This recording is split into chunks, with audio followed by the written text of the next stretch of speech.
Et quand tu vas l'approcher, tu vas lui dire bonjour Pascal, tu vas l'embrasser, tu vas faire quoi? Tu vas lui tendre la main?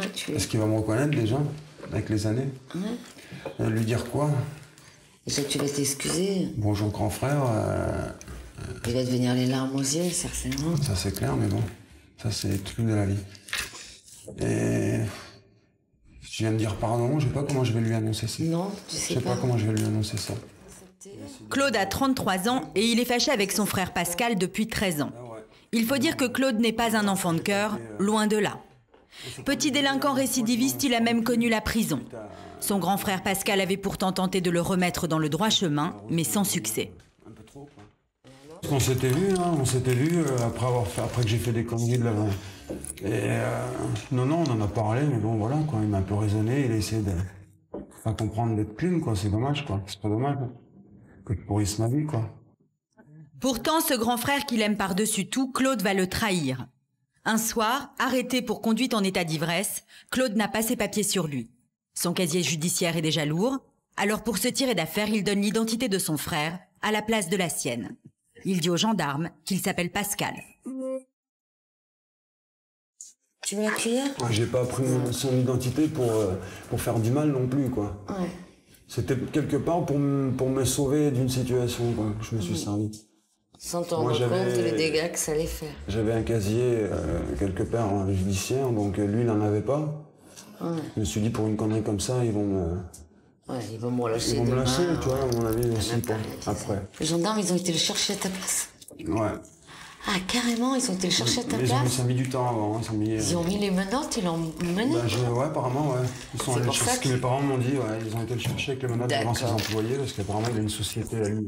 C'est pour ça qu'il t'en veut, en fait. Ouais. Il s'est fait remarquer à ta place. Bah ça, et puis il s'est fait remarquer là-bas, parce qu'il est avec une famille qui apparemment est bien connue là-bas dans le village où ils habitent. C'est une grosse famille, donc... T'imagines, t'es en train de bosser, il arrive, les gendarmes ils viennent te chercher, et tu sais pas ce que tu as fait. Ils te mettent les menottes, la honte. T'as envie de conduire. Bon, après, ils ont vu avec les photos que c'était pas lui, quoi. Ouais. Parce que moi, il m'avait pris en photo pour les gardes à vue. Automatiquement, ils te font les photos, les empreintes, les machins, les trucs habituels de la justice, quoi. Et c'est là qu'ils ont vu que c'était pas lui, quoi. Et depuis cette histoire, ce qui est normal, quoi. Il ne veut plus me voir. Claude a été jugé pour usurpation d'identité sur la personne de son frère Pascal et condamné à le dédommager. Depuis 13 ans, les deux frères ne se parlent plus, ils ne se sont jamais revus. Pourtant, Claude s'est rangé, il a refait sa vie avec Valérie et veut effacer les erreurs du passé. Mais pour que son bonheur soit complet, il doit retrouver son frère et implorer son pardon. Et plus le cercle se ferme, et plus le stress monte. C'est parti, je vais partir voir sur les traces de mon frère, exactement. Voilà, sur les traces de mon frère, j'espère que tout se passera bien. J'aimerais bien, quoi. J'aimerais bien que ça s'arrête un jour, que ça me fasse un point en moins sur le cœur. J'aime tellement mon frère, c'est la seule personne que j'ai dans ma famille. C'est mon amour, quoi. C'est mon frère, je l'aime, quoi. La seule information dont Claude dispose, c'est que son frère Pascal dirigerait une entreprise de bâtiment dans le Cher. Pour parcourir les 700 km qui le séparent de son frère, Claude décide de prendre l'avion. En fin de soirée, il retrouve la région de son enfance et se prépare à faire la paix avec son passé et surtout avec son frère. Bon là, je suis pas bien loin de lui et c'est vrai que d'un côté quelque part ça commence à me réchauffer quelque part, mais bon, la tension devient un peu plus grosse aussi. Mais je désespère pas. Mardi matin, 8 h. Claude ne sait pas bien où aller ni par quoi commencer, mais il est prêt à frapper à toutes les portes pour retrouver l'adresse de son frère. Je vois l'immatriculation des véhicules, là déjà on n'est pas loin de lui. Est-ce qu'il y a des endroits que tu reconnais? Non, ici non. Non, pas du tout. Je vois plus rien déjà. Il n'y a rien qui t'indique une direction, par exemple, où on pourrait essayer de trouver l'entreprise de ton frère? La direction, là on est dans le 03, il faut aller direction 18. Là tu as un panneau. Le Cher. À la frontière de l'Allier et du Cher, nous nous arrêtons dans un village afin de recueillir quelques informations. Messieurs, dames, bonjour. J'aimerais voir si vous connaissiez une entreprise de peinture dans le coin, avec un monsieur qui s'appelle... Pascal. Non, ça vous dit rien? Dans le coin? Non. Pas du tout. Vous auriez vous un annuaire ici? Oui. Ouais. Je suis à la recherche, c'est mon frère exactement, je vous dis. Je suis à sa recherche depuis quelque temps. L'entreprise de Pascal ne figure pas dans l'annuaire. Les recherches restent donc infructueuses. Mais Claude et Valérie, sa compagne, ne perdent pas espoir pour autant. Ils reprennent la route et profitent de la pause déjeuner pour fouiller dans les souvenirs de Claude. Exactement, tu te rappelles de quoi? D'un village. Commence par, ouais, un village, ouais, c'est tout. Un village qui s'appelle Joué? Ouais. Dans le Cher. Dans le Cher. Parce que... Je sais que c'est dans le Cher de toute façon. Ouais, mais bon, c'est grand, je veux dire que... Ouais, c'est grand. Donc, et se renseigner et puis commencer à partir par là-bas, partir dans le Cher et si jamais le village il existe vraiment, qu'il y a quelqu'un qui peut renseigner, partir vers ce village-là et se renseigner après par là-bas dans les... on va déjà demander aux messieurs dames, il y a peut-être quelqu'un qui connaît. On peut vous demander un renseignement? Oui. Est-ce que vous connaissez le village Joué? Le village Joué. Dans le Cher. Dans le Cher. Le village qui commence par Joué. À cette table, personne ne semble connaître ce village. Mais à la table voisine, un homme qui écoutait la conversation les interpelle. Jouy-sur-Aubois. Je ne sais pas, vous connaissez peut-être, il y a un restaurateur là-bas. À Jouy-sur-Aubois. Et on est à beaucoup de kilomètres d'ici. Vous êtes à 1 heure? À 1 heure de route? Non, je vais vous expliquer exactement, c'est que je recherche mon frère. Le hasard fait bien les choses. Le beau-frère de ce client vit justement dans le village que Claude recherche. Son beau-frère connaît peut-être Pascal. Je vais bien essayer de téléphoner si vous voulez. Peut-être qu'il s'est agrandi aussi, peut-être qu'il a autre chose. Oui, si vous avez quelqu'un là-bas, ouais, franchement, ça serait gentil. Ouais. L'homme propose d'appeler son beau-frère pour lui poser la question. Pascal. Il cherche un de ses frères qu'il a perdu de vue et qui aurait une entreprise de peinture sur 100 coins où Jouy. Et il s'appelle... Ça te dit quelque chose? Pascal. C'est un nom qu'il a déjà entendu. Voilà. Pascal. En fait, comble du hasard, Pascal, ouvrier spécialisé dans le bâtiment, a fait des travaux chez le beau-frère de cet homme. Comme quoi, le monde est petit, c'est super. Vous voulez le téléphone? Ah oui, ma foi, oui. C'est génial. Grâce à la présence providentielle de ce client dans le restaurant, Claude obtient l'adresse de son frère. Il n'en revient pas. L'adresse et tout, terrible. À 100 points. On a le téléphone et on a le et on a le numéro, c'est génial. Je permets de faire ça. Et là donc l'adresse de son entreprise c'est ça, la chaume blanche à 100 coins. Terrible, terrible. On peut vous faire un bisou, moi je vous le dis. Je vous le fais d'ailleurs. Merci beaucoup, c'est vraiment super. Ça nous rend vraiment service. Monsieur, je vous remercie beaucoup. Franchement, merci. Ça va faire du bien, ouais. Franchement, ouais. Alors là, c'est génial. Ça va? T'as l'air de trembler. Bah ouais, c'est trop bon, quoi. C'est terrible. Il m'est venu un peu la larme à l'œil et tout. Elle est pas tombée, mais on s'en était pas loin. Ouais. Mais bon, je pense qu'elle va tomber dans pas longtemps, à mon avis. Parce ok. On va pas pouvoir la retenir trop longtemps. En effet, très vite, la joie fait place à l'émotion et au remords. Soudain, Claude craque. Il redoute ses retrouvailles tant attendues avec son frère. Et là que t'arrives au but, tu te sens mal? Tu t'aperçois de la connerie que t'as fait? Je sais que ton frère, il veut plus te voir. Ah bah c'est sûr. Avec la bêtise que tu as fait, c'est sûr que lui aussi, il peut pas s'empêcher de... Il peut pas faire autrement, de te dire, bon, il faut qu'il t'arrive à comprendre, il arrive un moment, il est obligé de mettre une limite. C'est peut-être, ça t'a peut-être servi aussi de faire moins de conneries. Tu as l'angoisse, tu as peur? Ça va. Si, ça va. Si, on va y aller. Hein. 3 quarts d'heure plus tard, nous arrivons dans le village. Je regarde si je le croise pas, des fois je le reconnais. Normalement, sa tronche, elle doit être toujours pareille. Ce que je voudrais reconnaître, c'est ce bord de maison que j'avais vu quand j'étais venu, là. Je viens, on traverse. Un truc en bois comme ça, là. Peut-être le monsieur qui a là. L'adresse est en fait un lieu-dit que tout le monde connaît bien, mais qui n'est pas facile à trouver.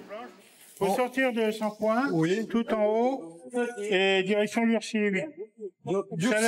Lurcy-Lévis. C'est à la sortie de... Bon, Lurcy, c'est à 12 km d'ici, donc c'est moins loin. Donc c'est entre les deux. D'accord. D'accord. Toi, là, ça te dit rien, ces enfants. On va s'arrêter là, parce que ça se trouve, je sais pas pourquoi je le sens, ce petit morceau de baraque, là. Là? Ouais, je sais pas. Ou en face? Je vais les frapper en face. Bonjour. Excusez-nous de vous déranger. On est bien à la Chambre Blanche, hein? Oui? Bonjour. Est-ce que vous connaîtriez Monsieur Pascal? Ouais. Oui? C'est juste La maison à côté? Ouais, c'est la maison juste après. D'accord. Vous tournez tout de suite à droite et c'est la deuxième maison sur votre gauche. On y va. D'accord. Voilà. Merci beaucoup, monsieur. De rien. Merci. Pour une fois, nous Au revoir, sommes bonne journée. Ça va? Ouais. Même si c'est non, je peux dire oui.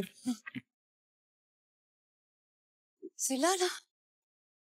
Voilà, il y a les minots et tout, là, donc ça doit être ça. De suite à gauche, il a dit, c'est ça? C'est dans l'impasse, là. On peut même pas partir de l'autre côté en courant, d'ailleurs. Il y a On l'impasse. entend du bruit. Là, il y a des enfants, c'est peut-être tes neveux. Ouais, c'est ça, ouais.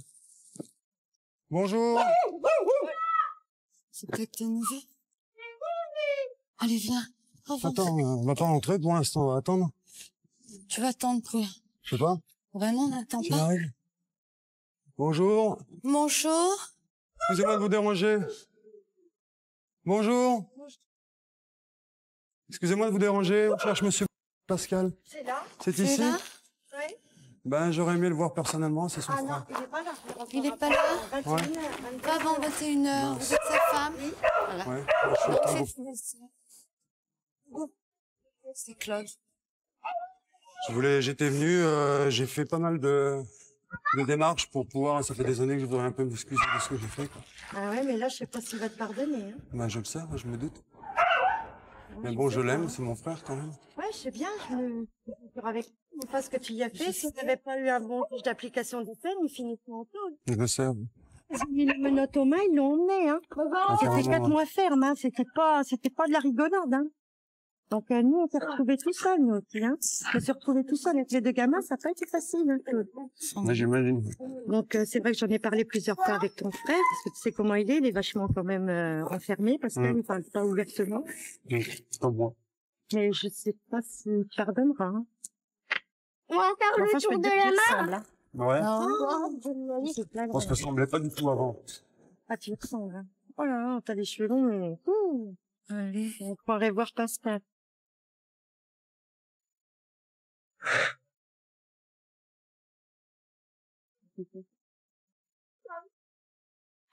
Mais je peux pas parler à la place de mon mari. Je peux pas parler à sa place, Claude. Je peux pas te dire viens ce soir et tout va rentrer dans l'ordre. Je peux pas faire ça.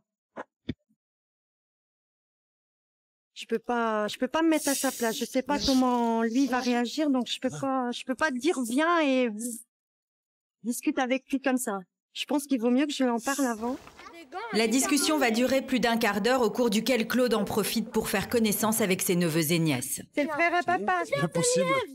L'atmosphère se détend peu à peu et Claude négocie la permission de revenir plus tard. Il doit absolument voir son frère et lui dire en face ce qu'il a sur le cœur. Non, mais le mieux, c'est ça. Je vais juste lui dire ce qui s'est passé et puis lui dire que vous revenez, c'est tout. Bah, je te fais un gros bisou quand même pour ton remercier. Mais de rien. C'est bon, j'y suis pour rien. C'est vrai que tu m'as fait du mal, mais t'en as fait plus à ton frère. Mais ça m'a fait du mal parce que nous, on t'avait jamais rien fait, que tu nous avais fait ça, quoi. J'ai pas voulu, t'inquiète pas. Mais moi, j'ai rien à te pardonner. Ouais. Ciao, Véro, à tout à l'heure. Au revoir les enfants, tout à l'heure. Ça va? Ouais. Il faut. Combien Je suis content. Ah, ça va aller, puis si ça va pas, on reviendra de toute manière. Ouais. Alors, dans 1 heure, je vais voir mon frère. Voilà, au bout de toutes ces années et de ces périples, pour enfin lui demander son pardon et lui dire que je l'aime, quoi. Lui exprimer vraiment l'amour que j'ai pour lui et surtout, les boules que j'ai, comme quoi j'ai été vraiment, je sais pas comment expliquer ça, comme quoi je regrette, mais alors du plus profond de mon cœur, le geste que j'ai fait.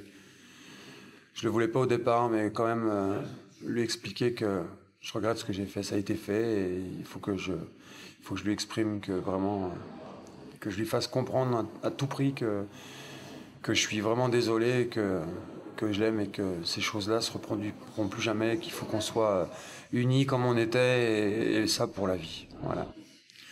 J'aime très fort. Et si tu vois ça, mon frère, sache une chose, c'est que je t'aime très fort.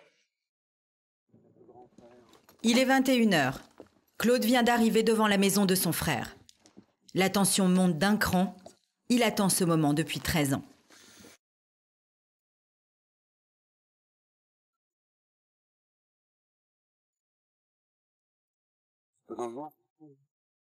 Viens. Oh là là. Le nom de mon frère. Allez, viens, Claude. Tu attends pas, viens. Je sais pas. Allez, viens. On peut rentrer?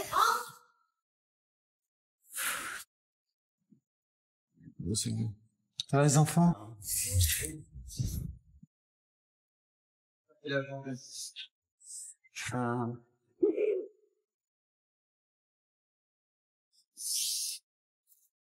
Quoi?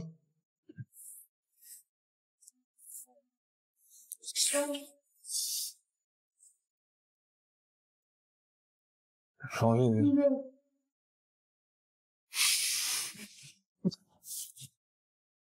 Est-ce que ça me fait plaisir?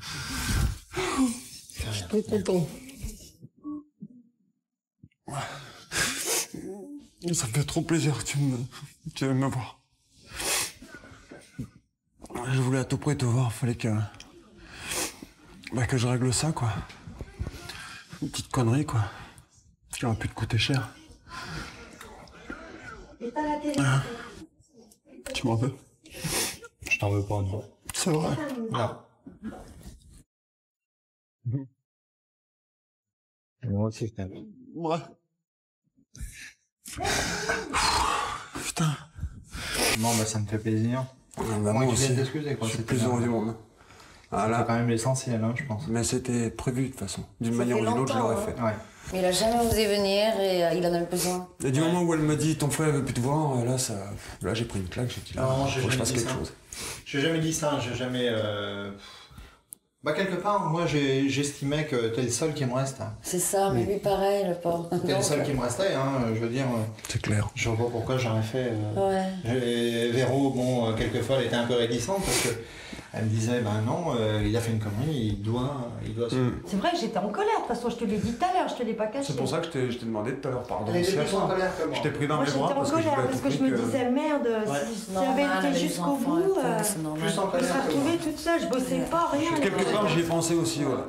Moi je suis. Enfin, moi Mais il est pas rancunier. Je suis pas rancunier. Puis elle me connaissait pas ta femme. Lui, il est pas rancunier, donc. Je la connais pas ta femme. Non, puis en plus, oui, c'est ça, Claude, moi je te connais pas, je t'ai vu 3 fois, donc c'est ce que je lui disais. Attends, on n'y a jamais fait de mal.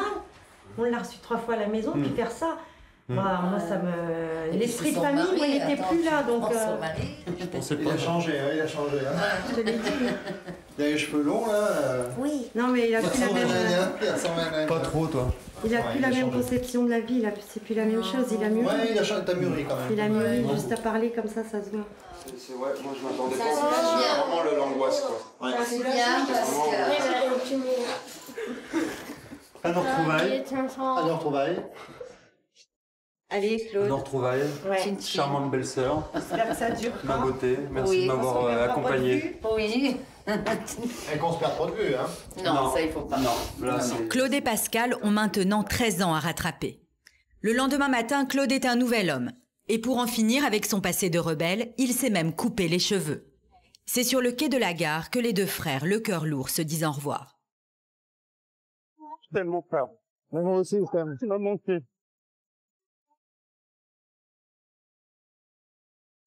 Je t'appelle tout à l'heure. Ok.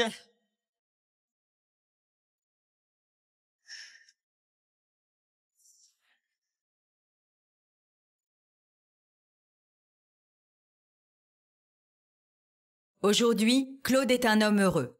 Il a renoué les liens avec son frère, un frère qui a su lui pardonner.